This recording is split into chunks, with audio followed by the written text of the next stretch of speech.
Bonjour, comme vous vous en doutez, c'est moi, c'est Josiane Joyce. Il y a quelque temps, j'ai mis une vidéo où je voyais un genre de groupe folklorique ukrainien, des femmes surtout. Et bon, voilà, une image que j'ai vue. J'ai vu des bas blancs, des bas blancs, des bas blancs. Je dis tiens, ils sont épais, ils sont blancs. Et il y avait plusieurs personnes qui portaient des bas blancs avec des chaussures un peu étranges, quoi. Enfin voilà, pas rigolote. Et puis alors, je suis remontée, et je me suis rendu compte que je voyais cinq femmes qui étaient habillées en costume folklorique. Et c'était des Ukrainiennes. Et elles étaient contentes. Elles chantaient et puis elles dansaient en même temps, voilà. Et en se tenant par, vous savez, une main croisée devant, une main croisée derrière, enfin bref, voilà.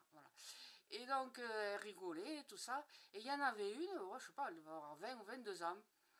Et je voyais son visage, il était émerveillé, il était, alors les yeux, enfin le visage exprimait l'émerveillement, la joie, la stupéfaction, ah oui, hein, et voilà, et contente, et voilà, tout le monde riait, et voilà, et puis elles étaient en ligne, et elles dansaient comme ça sur place, vous voyez, avec les pieds qui battaient, voilà ce que j'ai vu.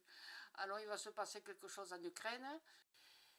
Et je comprends pourquoi j'ai vu cette image, parce que hier, j'ai écouté des informations dans une chaîne d'infos, bien sûr, qui disait que 2 drones ukrainiens étaient partis et avaient touché un complexe gazéifié, un complexe de gaz liquide, à Saint-Pétersbourg, à plus de 1200 km de l'Ukraine.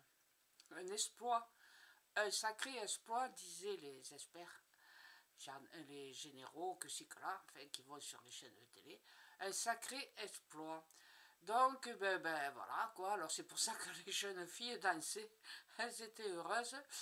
Et parce que, bon, ça remonte le moral. Il faut dire que c'est vrai, depuis quelque temps, ils stagnent là. L'armée ukrainienne stagne dans les tranchées. Bon, alors, je vous ai déjà décrit, hein, c'était affreux et horrible.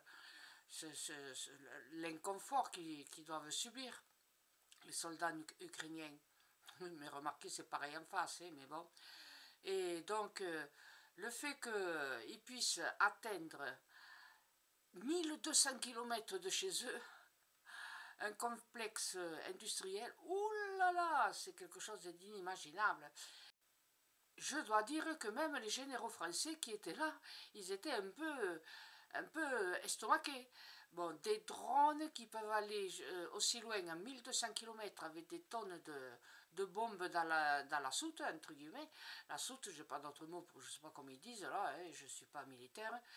Mais 1200 km et traverser toute la Russie, hein, sans se faire remarquer. Waouh! Eh bien, c'est un exploit incroyable. Voilà pourquoi j'ai vu le groupe folklorique, qui était des jeunes femmes qui étaient contentes. Et c'est normal, ça remonte le moral pendant cette guerre difficile. Voilà ce que je voulais vous dire. À bientôt, merci, au revoir.